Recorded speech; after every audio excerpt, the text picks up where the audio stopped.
வணக்கம் தலைமையிலே. சமீப காலமாக ஒரு செய்தி மிகப்பெரிய அளவில் பார்க்கப்படுகிறது. லெபனான் இஸ்லாமிய பயங்கரவாதி இசபுல்லா ஒரு புதிய ட்ரோனை தயாரிச்சிருக்கிறான். அதன் மூலமாக இஸ்ரேல் மீது கடுமையான தாக்குதலை நடத்தி கொண்டிருக்கிறான். இன்றைய நிலைமைக்கு உலகத்தில் அதை யாராலும் தடுக்க முடியாது. இஸ்ரேலுக்கு மிகப்பெரிய நஷ்டம் ஏற்படுகிறது, கொல்லப்படுகிறார்கள் இஸ்ரேல் இராணுவ வீரர்கள் சொல்லி பக்கமான செய்தி நீங்க படிச்சுட்டு இருக்கீங்க. குறிப்பாக இந்த இஸ்லாமிய பயங்கரவாத ஆதரவு உலகத்தில் மிகப்பெரிய அளவில் பேசப்படும் செய்தி. நிச்சயமாக என்ன என்று தெரிந்து கொள்ள வேண்டும். இந்திய இராணுவம் முன்னெச்சரிக்கை நடவடிக்கை, முன்னெச்சரிக்கையான அதை தடுக்கும் ஆயுதங்களை நிச்சயமாக கண்டுபிடிக்க வேண்டும். இஸ்லாமிய பயங்கரவாதம் முன்பு இந்தியாவும் இஸ்ரேலும் வேறு வேறு அல்ல, இரண்டும் ஒரே கண்ணோட்டத்தில் பார்க்கப்படுகின்ற நாடுகள். இஸ்லாமிய அரபிய பயங்கரவாத உலகத்தில் இதை எப்படி எழுதுவாங்கன்னா, is no difference between Indian Israelian occupation forces அப்படிம்பாங்க. அதாவது இந்திய இஸ்ரேலிய ஆக்கிரமிப்பு படைகளுக்கு எந்தவித வித்தியாசமும் இல்லைன்னு தான் இந்த அரபிய இஸ்லாமிய பயங்கரவாத உலகத்தில் எழுதுவாங்க. நிச்சயமாக அந்த ஆயுதங்களை பற்றி தெரிந்து கொள்ள வேண்டும். அதை மேற்கொள்ள வேண்டியது அல்லது அது அழிக்க வேண்டிய புதிய ஆயுதங்களை கண்டுபிடிப்பது மிகவும் அவசியம். இஸ்ரேல் மிக வேகமாக போயிட்டு இருக்காங்க. அதை முறியடிக்கக்கூடிய ஆயுதங்கள் கண்டுபிடிப்பதில் சில நாட்களில் முழு அளவு வெற்றி அடைவாங்க. இதை இராணுவ உலகத்தில் ELFPVD அப்படிம்பாங்க. Explosive laden first person view drone. வெடிபொருள் நிரப்பப்பட்ட ஒரு மனிதன் பார்த்து கையாளக்கூடிய ட்ரோன் அப்படின்னு இந்த ஆயுதத்தை சொல்லுவாங்க. இந்த ட்ரோன் தான் இன்னைக்கு நிலைமைக்கு மிகப்பெரிய ஆயுதமாக, அச்சுறுத்தும் ஆயுதமாக மாறிக்கொண்டு வருது. ஒரு வல்லரசையே கிட்டத்தட்ட தோற்கும் நிலைக்கு தள்ளி உள்ளது இந்த ட்ரோன். உக்ரைன் ரஷ்யா இடையே ஆன சண்டையில் ரஷ்யா பெரிதும் பாதிக்கப்பட்டது. அவ்வளோ பெரிய வல்லரசு, இராணுவ வல்லரசான ரஷ்யா இந்த ட்ரோனால தான் மிகப்பெரிய பாதிப்புக்கு உள்ளாகி இன்றைக்கு சண்டை நிறுத்தம் அல்லது வாபஸ், அந்த இடத்தை விட்டு வாபஸ் என்ற நிலைக்கு ரஷ்யா தள்ளப்பட்டிருக்கு. இன்றைய சண்டைகளில் ட்ரோன் மிகப்பெரிய அளவு பங்கெடுக்குது. நாளைய சண்டைகளில், நாளைய போர்களில் இயந்திர மனிதன் அல்லது ரோபோட்டிக் ஆயுதங்கள் மிகப்பெரிய அளவு பங்கெடுக்கும். அதனால் அதை ஒட்டி ஆய்வுகள் இந்திய இராணுவத்தில் போவது மிக மிக அவசியம். ஏன் இந்த ட்ரோன் இவ்வளோ பெரிய அச்சுறுத்தல் அப்படின்னா, இந்த ட்ரோனுடைய சிறிய உருவம் மற்றும் அது செல்லும் வேகத்தால் ரேடாரில் கண்டுபிடிக்க முடிவதில்லை. அனைத்து வல்லரசு நாடுகளும் மிகப்பெரிய அளவு ரேடார் வச்சுருக்காங்க. எதிரியுடைய எந்த அச்சுறுத்தல், வான் அச்சுறுத்தல் வந்தாலும் ரேடார் கண்டுபிடிச்சிடும். ஆனால் இந்த ட்ரோனுடைய உருவம் மற்றும் சத்தமே இல்லாமல் வருகின்ற தன்மை, அதோட வேகத்தால் எந்தவித ரேடாரும் ட்ரோனை கண்டுபிடிக்க முடிவதில்லை. இது பக்கத்தில் வரும்போது குறிபார்த்து சுடலாம் அப்படின்னாலுமே அதுவுமே மிகப்பெரிய கஷ்டமாக இருக்குது. ஏன்னா அதோட வேகத்தால் அதை குறிபார்த்து சுடுவது மிக கடினமான காரியமாக இருக்குது. சத்தமே இல்லாமல் வரனால அது கண்டுபிடிப்பதும் ஒரு இராணுவ வீரருக்கு இந்த ட்ரோன் மிகப்பெரிய கஷ்டமாக இருக்குது. சண்டை களங்களில் பொதுவாக ட்ரோன் மோட்டார் மூலமாக இயங்கும். ஒரு ட்ரோன் அப்படிங்கிறது ஒரு ஃப்ரேம் இருக்கும். ஃப்ரேமில் 4 முனையில் 4 மோட்டார் இருக்கும். அந்த 4 மோட்டாரை இயக்கும் போது அது கீழே தள்ளுற காற்றுனால அந்த ட்ரோன் அப்படியே மேலே தூக்கப்படும். அந்த ட்ரோனில் தேவைக்கு ஏற்ப வெடிபொருளை அதில் ஏற்றியிருப்பாங்க. ஏற்றிக்கிட்டு அலைவரிசை மூலமாக இயக்கி தாக்குதலை நடத்துவாங்க. குறைவான தூரம் செல்ல வேண்டும், குறைவான ஆயுதங்களை எடுத்து செல்ல வேண்டும் என்றால் ட்ரோன் அந்த மோட்டார்கள் லித்தூனியம் அயன் பேட்டரி, அந்த பேட்டரி மூலமாக அந்த மோட்டாருக்கு சக்தி செல்லும். பேட்டரி மின்சாரம் மூலம் அந்த ட்ரோன் இயங்குவதால் சத்தமே வராது. அந்த மோட்டார் ஓடுற சத்தம் கொஞ்சமும் கேட்காது. ஒரு குறைவான தூரம் குறைவான ஆயுதங்கள் எடுத்து செல்லும்போது அந்த லித்தூனியம் அயன் பேட்டரி மூலமாக அந்த மோட்டாருக்கு சக்தி கொடுப்பாங்க. அது இன்னும் நீண்ட தொலைவு செல்ல வேண்டும், அதிக எடை எட்டு போகணும்னா அந்த அயன் பேட்டரிக்கு பதிலாக பெட்ரோலியத்தால் இயங்கக்கூடிய, பெட்ரோலிய எரிபொருளால் இயங்கக்கூடிய மோட்டார்கள் அதில் மாட்டப்படும். இன்னும் அதிக தூரம் செல்லும், அதிக எடை வெடிபொருள் எட்டு செல்லும் அப்படின்னா பெட்ரோலுக்கு பதில் டீசலாக மாற்றுவாங்க. இன்னைக்கு ஈரான்லேருந்து இஸ்ரேல் கிட்டத்தட்ட ஒரு 1600 கிலோமீட்டர் ட்ரோன் பறந்து வந்து மிகப்பெரிய தாக்குதலை நடத்துது. அதெல்லாம் டீசல் சக்தி மூலமாக இயங்குகின்ற ட்ரோன்கள். எப்படி அவ்வளோ தொலைவு 1500 கிலோமீட்டர் தாண்டி குறிப்பிட்ட இடத்தை துல்லியமாக தாக்குகிறார்கள்? அது எதன் மூலம் அந்த ட்ரோன் வழி நடத்தப்பட்டு வருகிறது. அதில் எந்தவித ஆட்களுமே இல்லை, தானியாங்கி முறையில் தான் வருது. எப்படி வருதுன்னா RF சிக்னல் அப்படிம்பாங்க, ரேடியோ ஃப்ரீக்வன்சி சிக்னல் மூலமாக தான் பொதுவாக இந்த ட்ரோன்களை இயக்குவார்கள். அந்த சிக்னல் மூலமாக தான் வழி நடத்தி கொண்டு வருவாங்க. அதில் ஏற்படும் எலக்ட்ரோ மேக்னட்டிக் வேவ் அப்படிம்பாங்க, மின்காந்த அலைகள் மூலமாக அந்த ட்ரோன் வந்து மிகச்சரியான இடத்துக்கு வழி நடத்தப்பட்டு வந்து அந்த இடத்துல தாக்குதலை நடத்த வைப்பார்கள். இதுக்கு உதாரணமாக நம்ம இன்னைக்கு பயன்படுத்துகின்ற வைஃபை, ப்ளூடூத், செல்போன்கள் மற்றும் FM ரேடியோக்கள், GPS நேவிகேஷன் சிஸ்டம், இது எல்லாமே இந்த ரேடியோ ஃப்ரீக்வன்சி சிக்னல் மூலமாக இயங்கக்கூடியது. இந்த ட்ரோனுமே ஒரு மின்காந்த அலைகள் மூலமாக இயக்கப்பட்டு சொன்ன இடத்துக்கு வரும். இதை முறியடிப்பது எப்படின்னா, இந்த மின்காந்த அலைகளை தெரிந்து கொண்டு அதைவிட மிக பெரிதான மின்காந்த அலைகள் மூலமாக அந்த ட்ரோனுடைய மின்காந்த அலையை வந்து தொந்தரவு செய்து துண்டிச்சிருவாங்க. அந்த ட்ரோன் செயல்படும் மின்காந்த அலையை துண்டிச்சிட்டாங்கன்னா அதற்கு மேலே அந்த ட்ரோன் பறக்க இயலாது. மேலுமே அந்த ட்ரோன் மூலமாக வீடியோ கேமரா கருவியை வந்து அங்கிருந்து வச்சு பார்த்துக்கிட்டு இருப்பாங்க. அந்த அலைவரிசையுமே துண்டிச்சிருவாங்க. எதுவுமே அவர்களால் செய்ய இயலாது. அதற்கு மேலே அந்த ட்ரோன் பறக்க இயலாமல் விழுகிற வாய்ப்பு இருக்கு. மேற்கொண்டு இதை தெரிந்து கொண்டு ஏவுகணைகள் மூலமாக செலவானாலும் பரவாயில்லன்னு சொல்லி அந்த ட்ரோனை தாக்கி அழிப்பது வழக்கம். அந்த மின்காந்த அலைகள், ரேடியோ ஃப்ரீக்வன்சி, பிற அலைகள் அதை செயல்படுறதுனால அந்த அலையை கண்டுபிடித்து அதை துண்டிப்பது அல்லது அந்த அலையினால் கண்டுபிடித்து அந்த ட்ரோன் வருவதை கண்டுபிடித்து மிக வேகமான ஏவுகணை அனுப்பி அழிப்பது தான் வழக்கமாக இருந்தது ட்ரோனை வேட்டையாடுவதில். இதை போல செய்வதால் வருகின்ற ட்ரோன்களை இஸ்ரேல்லாம் 90% தடுத்து கொண்டு இருந்தார்கள். ஆனால் இப்போ இந்த ஹிசபுல்லாவுடைய ட்ரோன் இதிலிருந்து முற்றாக மாறுபட்டு மிகப்பெரிய ஒரு சேதத்தை இஸ்ரேலுக்கு கொடுத்து கொண்டிருக்கு. இதில் வந்து எக்ஸ்ப்ளோசிவ் லேடன், அதாவது வெடிபொருள் நிரப்பப்பட்டிருக்கும், ஏற்றப்பட்டிருக்கும். மின்காந்த அலைகளுக்கு பதிலாக முழுக்க ஃபைபர் ஆப்டிக்கல் கேபிள் மூலமாக இந்த ட்ரோன் இயக்கப்படுது. இந்த ட்ரோனை இயக்கும் நபர் ஒரு டெலிவிஷன், அதாவது ஒரு டெலிவிஷன் போல ஒன்று கையில் வச்சுக்கிட்டு இந்த ட்ரோனை வந்து அங்கிருந்து பறக்க விடுறாரு. இந்த ட்ரோன் எவ்வளவு தூரம் பறந்து சென்றாலும் சரி, அவருக்கும் அவர் கையில் வைத்திருக்கிற அந்த இயந்திரத்துக்கும் ட்ரோனுக்கும் ஃபைபர் ஆப்டிக்கல் மூலமாக இணைப்பு சென்று கொண்டே இருக்குது. எந்தவித மின்காந்த அலைகள், பிற அலைவரிசைகள் எதுவுமே செயல்படாதனால இது பேட்டரி மூலமாக இயங்குவதால் இந்த மோட்டார்கள் இதோட அலைவரிசை மூலமாக இந்த ட்ரோனை கண்டுபிடிக்க முடியாது. இதோட சிறிய உருவத்தால் ரேடாரில் கண்டுபிடிக்க முடியல. சத்தமே இல்லாமல் போகிறனால கேட்பதற்கும் மிக கடினமாக இருக்கு. இந்த ட்ரோன் வரதே தெரியதில்ல.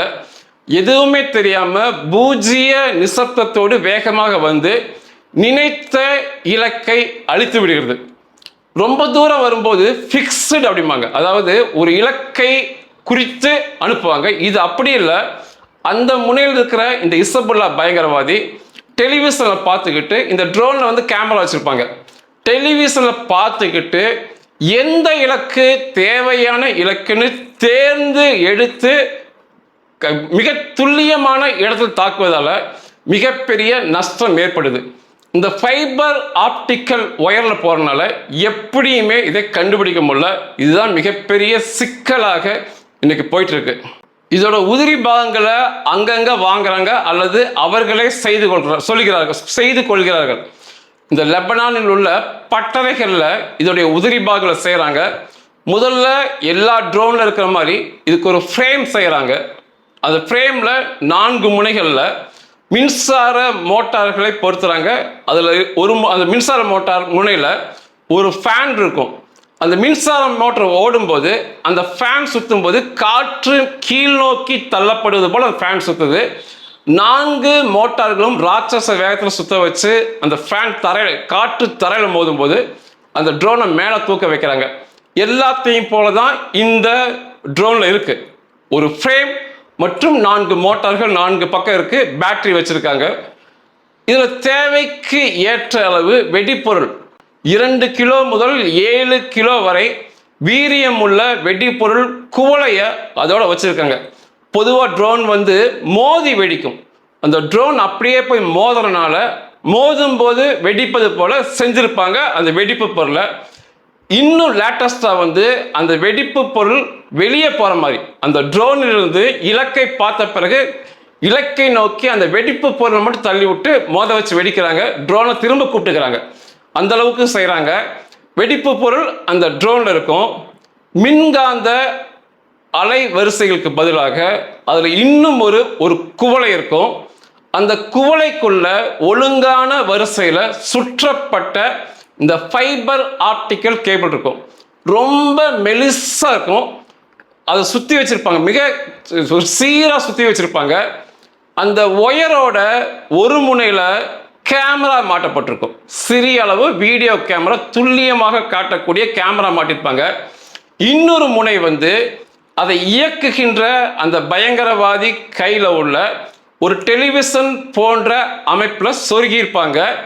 இவர் தருகின்ற கட்டளை அந்த ஒயர் வழியாக போது முன்னால் இருக்கிற அந்த வீடியோ கேமரா மூலமாக அந்த ட்ரோன் எங்கே செல்கிறது, அந்த ட்ரோனுக்கு முன்னால் என்ன இருக்கு, அந்த இலக்கு எப்பேற்பட்ட இலக்குன்னு சொல்லி மிக துல்லியமாக இந்த பக்கம் இருக்கிற நபர் பார்த்துறாரு.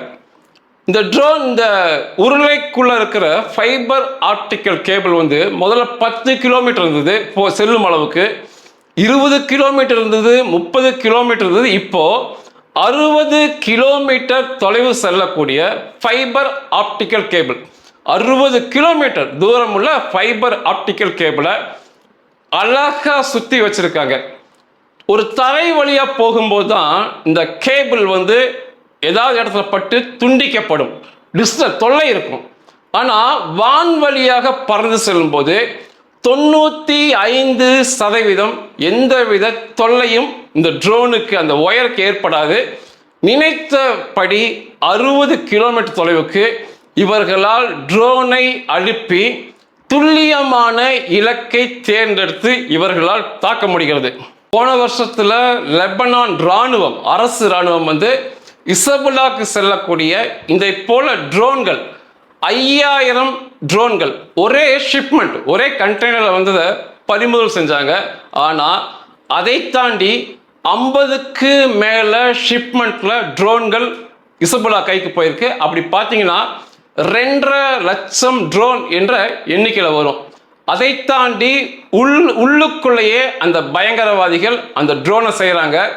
இதோட மதிப்பு மொத்தமாக வெடிப்பொருள், கேமரா எல்லாமே சேர்ந்து 35,000 ரூபாய்க்கு இந்த ட்ரோனுடைய அடக்கமாகுது. ஆனால் இந்த ட்ரோன் மூலமாக 100 கோடி மதிப்புள்ள டாங்குகளை தகர்க்கிறார்கள், தாக்குகிறார்கள். பொதுவாக ஒரு டாங்கை வெளியே இருந்து இந்த ட்ரோன் மூலமாக தாக்குனா பெருசாக நஷ்டமாகாது, ஒரு சின்ன அளவு சேதம் தான் ஏற்படும். டாங்க் தொடர்ந்து நகரலாம். இதில் இருக்கிற வெடிப்பு பொருள் 7 கிலோலாம் அவ்வளோதான் இருக்கும். ஆனால் துல்லியமான இடம் பார்த்து அல்லது டாங்கில் மேலே மூடி இருக்கும், ஹச் அப்படிம்பாங்க, அதை திறந்து தான் இராணுவ வீரர்கள் உள்ளே போவது வெளியே வருவது வழக்கம். சில சமயம் டாங்க் நகர்ந்து செல்லும் போது இந்த மூடியை திறந்து வச்சுக்கிட்டு இராணுவ வீரர்கள் நிற்பது வழக்கம். அல்லது நிற்கின்ற இடத்துல அந்த மூடியை திறந்து மேலே கீழே போவது வழக்கம். அதை போன்ற சந்தர்ப்பங்களை மிக துல்லியமாக பார்த்து வீடியோ கேமரா மூலம் பார்த்து அந்த திறப்பு வழியாக, ஹட்ஸ் வழியாக இந்த ட்ரோனை உள்ள அனுப்பி மோதி வெடிக்க வைக்கிறாங்க. அந்த டாங்குக்குள்ள அந்த எரிபொருள் மற்றும் வெடிகுண்டுகள் வெடிமருந்துகள் வச்சிருப்பாங்க. அதில் பட்டு வெடிக்கும் போது இந்த ட்ரோனில் உள்ள வெடிமருந்து அந்த டாங்கில் உள்ள வெடிமருந்து வெடிகுண்டுகளாக சேர்ந்து வெடித்து டாங்குகளே இல்லாமல் போயிருக்கு. ரஷ்யாவில் இதெல்லாம் நடந்திருக்கு. இராணுவ வீரருமே தேர்ந்தெடுத்து இராணுவ வீரர் கூட்டங்கள் மேலே இந்த தாக்குதல் நடத்துனாங்க ட்ரோன் மூலமாக. இஸ்ரேலில் நடந்திருக்கு. ஏன்னா இஸ்ரேல் இராணுவ வீரர்கள் தான் இப்போ லெபனானுக்கு உள்ளே இருக்காங்க, அந்த பகுதியில் இருக்காங்க. 60 கிலோமீட்டர் செல்லும் ட்ரோன்கிறது மிகப்பெரிய விஷயம். யாரை வேணாலும் தாக்கலாம். சமீபத்தில் நடந்த தாக்குதலில் ஒரு இஸ்ரேல் இராணுவ வீரர் சம்பவ இடத்திலே கொல்லப்பட்டார். 12 பேர் காயமடைஞ்சாங்க. இந்த டாங்குகள், இந்த இசபுல்லா வெளியிடும் வீடியோக்களை பார்த்தா ஒரு 15 டாங்குகள் மேலே இந்த ட்ரோன் மூலமாக இந்த பயங்கரவாதிகள் தாக்குதல் நடத்தியிருக்காங்க. வெறும் 35,000 ரூபாய் செலவில் மிகப்பெரிய தாக்குதல் நடத்தப்படுகிறது என்பது உண்மைதான். 60 கிலோமீட்டர் தொலைவு செல்லும் கூடிய அந்த ஃபைபர் ஆப்டிக்கல் மெல்லிசான கேபிளை வைத்துக்கிட்டு ஒரு தனிப்பட்ட நபர் ஒரு தனிப்பட்ட டெலிவிஷன் போன்ற பெட்டியை, சிறிய பெட்டியை கையில் வச்சுக்கிட்டு 60 கிலோமீட்டர் அளவுக்கு அனுப்பி மிகச்சரியான இடத்தை தேர்ந்தெடுத்து சத்தமே இல்லாமல், மின்சார மோட்டார் மூலமாக சத்தமே இல்லாமல் சென்று, எந்த அலைவரிசையும் அதில் இல்லாதனால எந்த வித டிடெக்டர்னாலையும் அதை கண்டுபிடிக்க முடியறதில்ல. சின்ன தோற்றம்னால எந்த ரேடாருக்கும் சிக்கிறதில்ல. இலக்குகளை சரியாக தேர்ந்தெடுத்து மோதி அளிக்கிறார்கள். மிகப்பெரிய அச்சுறுத்தலாக இன்றைக்கு இஸ்ரேலில் பார்க்கப்படுவது உண்மைதான். நிச்சயமா இந்திய ராணுவம் இதை கணக்கில் எடுத்துக்கொள்ள வேண்டும். நாளை நிச்சயமாக காஷ்மீர் பயங்கரவாதிகள் இதை கையில் எடுப்பதற்கான வாய்ப்புகள் நிச்சயமாக உண்டு. இந்த பயங்கரவாதிகள் எல்லாமே, இந்த அரபிய இஸ்லாமிய பயங்கரவாதிகள் எல்லாமே ஒரே அலைவரிசையில் சேர்ந்திருப்பாங்க. அங்கிருக்கின்ற ஆயுதங்கள் மிக விரைவில் இந்த பக்கம் வரலாம். இதை வேட்டையாடுவது, இதற்கான எதிர்ப்பு கருவியை கண்டுபிடிப்பது மிக அவசியம். மிக குறைவான தொலைவில் தான் இந்த ட்ரோன் போயிட்டு இருந்துச்சு. இன்னைக்கு 60 கிலோமீட்டர் தாண்டி போகுது. மிகப்பெரிய விஷயமாக பார்க்கப்படுகிறது. இது இப்போதைக்கு இஸ்ரேல் இது எப்படி முறியடிக்கிறாங்கன்னா, டாங்குகளுக்கு மேலே பாதுகாப்பு கவச வாகனங்கள், ஆர்மர்டு வெஹிக்கிள்பாங்க, அதுலேயுமே ஆர்மர்டு வெஹிக்கிளுமே அந்த ட்ரோனால் தாக்குனா ஒன்றும் ஆகாது. ஆனால் அதனுடைய மூடி திறந்து வச்சுருந்தாங்கன்னா உள்ளே அனுப்பிடுறாங்க. அதனால் இந்த ஆர்மர்டு வெஹிக்கிள் மற்றும் டாங்குகளுக்கு மேலாக கடினமான வலைகளை போட்டிருக்காங்க. கட்டிடங்கள், அங்குள்ள கட்டிடங்களுக்கு மேலேயுமே இந்த வலைகளை போட்டிருக்காங்க. இந்த ட்ரோன் அந்த வலையில் மோதி, அந்த வலைகள் சிறிய வெடிப்புக்கு ஒன்றும் ஆகாத மாதிரி அந்த வலைகள் இருக்கு. ட்ரோன் அங்கேயே சிக்கிக்குது. அதனால டாங்குகளுக்கு, கட்டிடங்களுக்கு, இந்த பாதுகாப்பு கவச வாகனங்களுக்கு ஒன்றும் ஆவதில்லை. ஆனால் இது எப்பொழுதுமே பாதுகாப்பு. இதை போன்ற ஒரு வலையை வச்சுக்கிட்டு நகர்வது சிரமமாக இருக்கும். வீரர்களை குறிப்பாட்டு சுட சொல்றாங்க. சில சமயங்கள் வெற்றியாகவும் அமையுது, அநேக சமயங்களில் இது தோல்வியை தான் போகுது. அதனால மின்னல் வேகத்தில் இதுக்கு புதிதான மாற்று அளிப்பு கருவியை இஸ்ரேலில் தயாரிச்சிருக்காங்க. இஸ்ரேல் பிரதமரே பென்யமின் நெத்தன்யாவே சிறப்பான கருவியை உருவாக்க உத்தரவிட்டிருக்காங்க. அவங்க என்ன சொல்றாங்க இஸ்ரேல் அப்படின்னா, இன்று அல்லது வருகின்ற நாள் நிச்சயமாக கண்டுபிடிச்சிருவோம். இந்த ட்ரோனை கண்டுபிடிக்கக்கூடிய கருவியை, வேட்டையாடக்கூடிய கருவியை கண்டுபிடிச்சிருவோம் அப்படின்னு இருக்காங்க. நிச்சயமாக இந்த ட்ரோன் தயாரிப்பு, ட்ரோனை திரும்ப வேட்டையாடுவது, அதிலும் குறிப்பாக இந்த ஃபைபர் ஆப்டிக்கல் மூலமாக சத்தமே இல்லாமல் வருகின்ற ட்ரோனை வேட்டையாடுவதெல்லாம் நிச்சயமாக இந்திய ராணுவம் கவனத்தில் வச்சுக்கணும். அதை தாண்டி நாளைய போர்களில் இன்னைக்கே ரஷ்யாவில் உக்ரைன் ராணுவம் ரொபோட்டிக் சோல்ஜர், இயந்திர ராணுவ வீரர்களை, இயந்திர வாகனங்களை, ரொபோட்டிக் வெஹிக்கிளை தான் பயன்படுத்தி மிகப்பெரிய நஷ்டத்தை கொடுத்துக்கிட்டு இருக்காங்க. அதுவுமே இதை போல இயக்கப்படுது. அதை நோக்கியும் இந்திய ராணுவத்தின் பார்வைகள் நிச்சயமாக செல்ல வேண்டும்.